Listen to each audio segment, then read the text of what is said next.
2022 में सांड का बहुत बड़ा मुद्दा था, आपने किसानों का मुद्दा उठाया। लखीमपुर खीरी में किसानों का मुद्दा कितना बड़ा था, बहुत सारे ऐसे मुद्दे सिलसिलेवार तरीके से खड़े थे।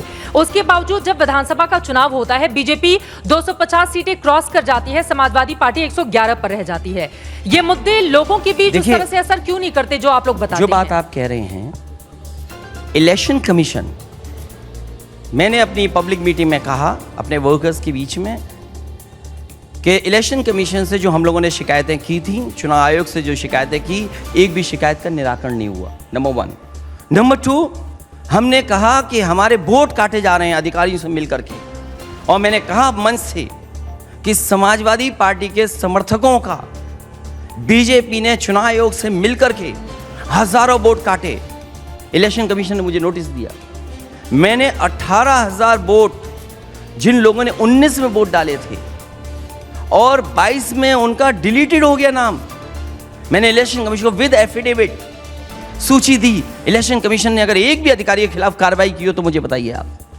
ये चुनाव बेईमानी और चोरी से जीते हैं, 22 का चुनाव, कोई ईमानदारी से चुनाव नहीं जीते हैं। आज भी झूठे मुकदमे अगर किसी पे लग रहे हैं तो हम लोगों से लगा रहे हैं। 18,000 मैंने इलेक्शन कमीशन को दिया है, कॉपी मिला करके, एफिडेविट लगा करके। 18,000 वो बोर्ड जो 19 में डाला था बोर्ड, 22 में डिलीटेड हुआ। मुझे बताइए आप, हम किससे न्याय की उम्मीद करें? आप अधिकारियों के खिलाफ एक डीएम की कार्रवाई कर दें, आप देखना उत्तर प्रदेश का पूरा फेयर इलेक्शन होगा। एक आरओ के खिलाफ कार्रवाई क्यों नहीं करता इलेक्शन कमीशन? टर्मिनेट कर दे। वही विरोधी दल जब राजस्थान, छत्तीसगढ़, कर्नाटका, हिमाचल प्रदेश, इन तमाम राज्यों में जीतते हैं तो वही ईवीएम बहुत अच्छा होता है। कहीं पर अगर विरोधी दल हार जाएं तो फिर ईवीएम में बीमारी हो गई है, बीजेपी ने कर दी। आप नकल मत करिए। अभी कोई एक ईवीएम की आवाज वहां से आ रही थी, आपने सुन ली? ईवीएम बोले, मैंने ईवीएम का नहीं कहा। मैंने कहा कि 18,000 वोट, हाँ, ये केवल 1-1.5 महीने में मैंने एक्सरसाइज किए पार्टी से। ये इलेक्शन कमीशन की जिम्मेदारी है कि किसी का वोट डिलीटेड ना हो। इलेक्शन कमीशन की जिम्मेदारी है कि ज़्यादा से ज़्यादा लोग वोट डालने आए। तो आप वोट क्यों नहीं डलवा रहे हैं? अगर कहीं शिकायत किसी पॉलिटिकल पार्टी ने की है तो उन अधिकारियों के खिलाफ कार्रवाई क्यों नहीं कर रहे हो? और क्यों चिन्हित किया आपने मुस्लिम और यादव का ही वोट कटेगा? आपने किसी और का वोट क्यों नहीं काटा? क्यों आपने यादव और मुस्लिम का वोट काटा? ये सवाल है। ठीक है, अगर ये कह रही वोट कटा है तो इन्हें इलेक्शन कमीशन को लिख करके शिकायत देनी चाहिए। ठीक है, थोड़ा और इस दायरे को आगे बढ़ाते हुए, चूंकि विपक्ष इंडिया को लेकर बहुत सारे सवाल हैं और कल ही खबर सामने आई है कांग्रेस पार्टी के जो नए नवेले अध्यक्ष यूपी में बनाए गए हैं, अजय राय, उन्होंने बयान दिया है कि अमेठी से राहुल गांधी फिर चुनावी ताल ठोकेंगे और प्रियंका गांधी बनारस से चुनावी मैदान में उतर सकती हैं। कांग्रेस अपनी पूरी ताकत लगा देगी उनको जिताने के लिए। तो आप भी वेलकम करेंगे अगर ये दोनों नेता जाते हैं? केवल 2 सीट जिताने के लिए ताकत लगाएंगे? अरे सब सीटें जिताने के लिए ताकत लगनी है। अजय राय जी ने जो बयान दिया है वो उनका अपना स्टेटमेंट होगा, हाँ। लेकिन जो भी ताकत लगाएं सब सीटों के लिए लगाएं। अमेठी और बनारस से लड़ना चाहिए इन दोनों ही नेताओं को? ये उनका अपना पार्टी का डिसीजन है, हमसे किसी से बातचीत नहीं हुई। आपकी मुलाकात होती रहती है? क्या बातचीत? मेरी किसी से बातचीत नहीं हुई। कोई बातचीत नहीं? मेरी कोई मुलाकात। ये कैसा विपक्षी गठबंधन है आप लोगों का? यही तो मित्रता है। ये कौन सी मित्रता है? हम क्यों बताएं हम किससे मिल रहे हैं? ये क्या बात हुई? अब जनता को तो बताना पड़ेगा ना कि आप क्यों मिल रहे हैं। कि हमें दोस्ती किससे करनी हो, कैसे करनी है, ये भी तो कमाल है फिर। लेकिन विरोधी दलों को अगर इस तरह से आप एक साथ हैं तो आपको ये जानना मैं क्यों बताऊं मेरी क्या बात हो रही है? अरे जनता को बताना है। जनता के सामने सब प्रत्याशी आ जाएंगे, पूरा अलायंस आ जाएगा, फिर क्या छिपा जनता से?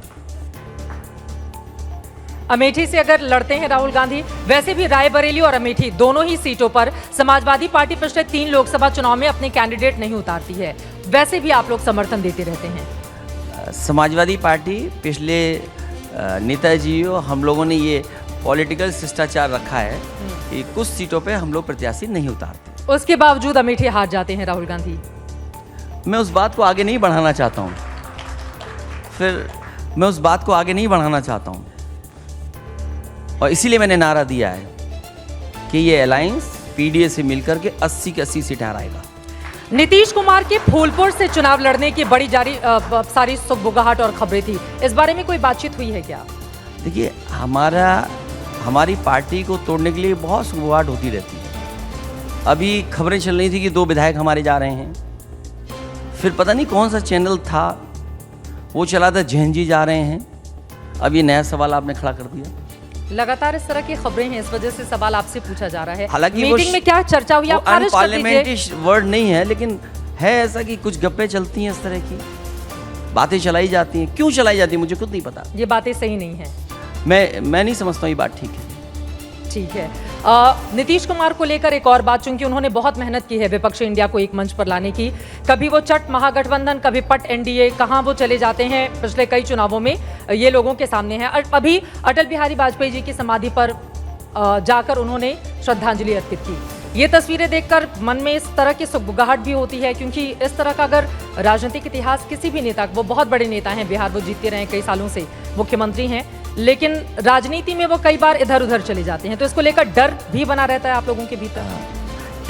इसमें हम लोगों को बीजेपी से सीखना पड़ेगा। बिल्कुल क्लियरिटी रखनी पड़ेगी हर इशू पे हम लोगों को। कौन से इशू पर? कोई इशू हो, हर इशू पे बिल्कुल क्लियरिटी रखनी पड़ेगी। उधर महाराष्ट्र में जब शरद पवार और अजित पवार आपस में मिलते हैं तो भी दिल की धड़कनें बढ़ जाती हैं। मैं इतनी बड़ी राजनीति नहीं करता, मैं केवल यूपी तक सीमित हूँ।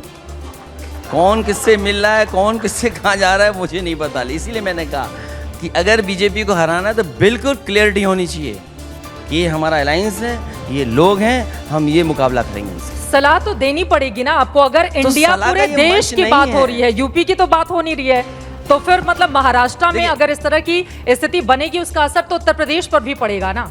ये सलाह का मंच नहीं है, ये आपके सवालों का मंच है। और जो सलाह वाला मंच है वो 31 और 1 तारीख को है बंबई में। क्या सलाह देने जा रहे हैं आप वहां पर? मैं बस कहा ना आपसे कि हर इश्यू पे हमें बिल्कुल क्लियरिटी होनी चाहिए। जैसे मैंने क्लियरिटी पूछी, बिल्कुल क्लियर पूछा कि हमें एक बिजली का कारखाना बताओ, वो नहीं बता पा रहे। ठीक है, आराम से सर प्लीज, मैं यहाँ पर बैठी हुई हूँ, ये तरीका ठीक नहीं है। अखिलेश जी, मेरा ये सवाल है, आपने कहा कि यूपी की पॉलिटिक्स पर मैंने अपना पूरा जोर लगा कर रखा हुआ है। फिर से मैं घूम कर आऊंगी, तमाम मुद्दे जो आप लोगों ने 2017, 19, 22 में उठाए हैं, वही मुद्दे अलग अलग रूपों में निकलकर सामने आ रहे हैं। अभी नितिन गडकरी जी थे, उन्होंने कहा है कि जो दुकान दिवालिया हो जाती है उसका बोर्ड बदल दिया जाता है। इसी वजह से आप लोगों ने अब यूपीए को हटाकर इंडिया नाम कर दिया है, लेकिन उससे कुछ होने जाने वाला नहीं है। तो इसका मतलब उनके सब घोषणा पत्र दिवालिया हो गए? इसका मतलब सब घोषणा पत्र दिवालिया हो गए? इसीलिए तो G20 है, इसीलिए G20 है क्या? वो एनडीए और इंडिया पर उन्होंने कहा, इंडिया, यूपीए ने जैसे अपना नाम बदलकर इंडिया रख दिया, एनडीए तो लगातार बना हुआ है। मैं उनसे सहमत हूँ। इसका मतलब उन्होंने जो जनता के सामने मैनिफेस्टो रखे थे वो सब दिवालिया हो गए। आपने कहा कि किसान की आय दोगुनी होगी, कहाँ आय दोगुनी हुई? आपने कहा करोड़ों नौकरी दी जाएंगे, कहाँ नौकरी दी? आपने कहा कि यूपी में 5 एम्स बनेंगे, कहाँ 5 एम्स बने हैं? आपने कहा यूपी में IIM आएगा, कहाँ IIM मिला? आपने कहा कि बच्चों को लैपटॉप दिया जाएगा, कहाँ है लैपटॉप? आपने कहा बिजली सस्ती होगी, कहाँ है बिजली सस्ती? आपने कहा 33 लाख करोड़ के MOU हुए हैं, कहाँ ज़मीन पर पहुँचा है? आपने कहा कि बुंदेलखंड में मिसाइल्स बनेंगी, एयरक्राफ्ट बनेंगे, टैंक बनेंगे। बताइए बुंदेलखंड में किस जिले में मिसाइल बन रही है? तो इसका मतलब आप दिवालिया हो गए, इसलिए आप G20 का प्रचार कर रहे हैं।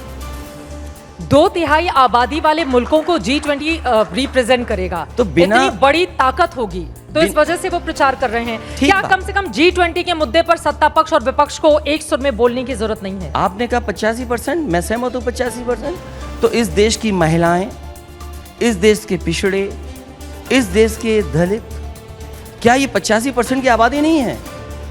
क्या इनके बारे में नहीं बोला जाएगा? तभी तो मैंने कहा एक चैनल ये भी चलना चाहिए PDA तक, तो आपके न जाने कितने व्यूअर बढ़ जाएंगे। सर, अब राजनीति में जातिवाद रहने दीजिए, कम से कम चैनलों तक जातिवाद लेकर मत आइए। मुझे याद आ गया, देखिए आपने बिल्कुल सही सवाल पूछा मुझसे। इसी तरह एक बहुत प्रतिष्ठित अखबार ने मुझसे यही सवाल पूछा था और एक लाइव चैनल पे वो भी हुआ था। देखिए, अगर आप 85% दुनिया की एक गरीबी आबादी की बात कर रहे हैं, तो देश की जो 85% आबादी जो गरीब है, उसके बारे में भी तो सोचना पड़ेगा। उनका सामाजिक स्तर क्या है? क्या उनके बीच में पढ़ाई लिखाई पहुंच गई? क्या उनके स्वास्थ्य सेवाएं बेहतर है उनके बीच में? तो अगर उनके बारे में हम कास्ट सेंसस कहें तो क्या गलत कह रहे हैं हम? और बिना कास्ट सेंसस के उनको सामाजिक न्याय दे पाना मुश्किल है, उनको बराबरी पे लाना मुश्किल है। विपक्ष इंडिया में बात हुई है कि आप इसको भी लेकर लोगों के बीच जाएंगे। बिल्कुल हम जा रहे हैं, और ये अभी का मुद्दा नहीं है। जब कांग्रेस सरकार में थी उस समय भी नेताजी, आदरणीय लालू प्रसाद यादव जी, शरद यादव जी या दक्षिण भारत के जितने नेता थे इस बात को कह रहे थे। और जो बात आप कह रहे हैं, बड़े बड़े विद्वानों ने कहा है कि हमारे देश की समस्या पॉलिटिकल नहीं है, हमारे देश की समस्या सामाजिक है, सोशल इश्यूज हैं हमारे समाज की प्रॉब्लम। और मैं जातिवाद का आप पे आरोप नहीं लगा रहा हूँ, न जातिवाद की बात करता हूँ मैं, लेकिन मैं ये कहना चाहता हूँ कि जो बाबा साहब भीमराव अम्बेडकर जी ने संविधान दिया, जो डॉक्टर राम मनोहर लोहिया जी ने सपना देखा, उसका कैसे सपना पूरा होगा? आखिरी व्यक्ति के लिए आप कैसे मुख्य धारा में खड़ा करेंगे? जो लोग आखिरी व्यक्ति को मुख्य धारा में खड़े होने की बात कहें तो उन्हें जातिवादी से कहते हैं। इसलिए मैं वो प्रतिष्ठित अखबार और वो प्रतिष्ठित चैनल के बारे में नहीं कहना चाहता हूँ। मैंने उनको वहाँ जवाब दिया था कि मुड़ करके देखिए, जिस 85% की आप बात कर रहे हैं, आपके अखबार में कितने हैं वो लोग?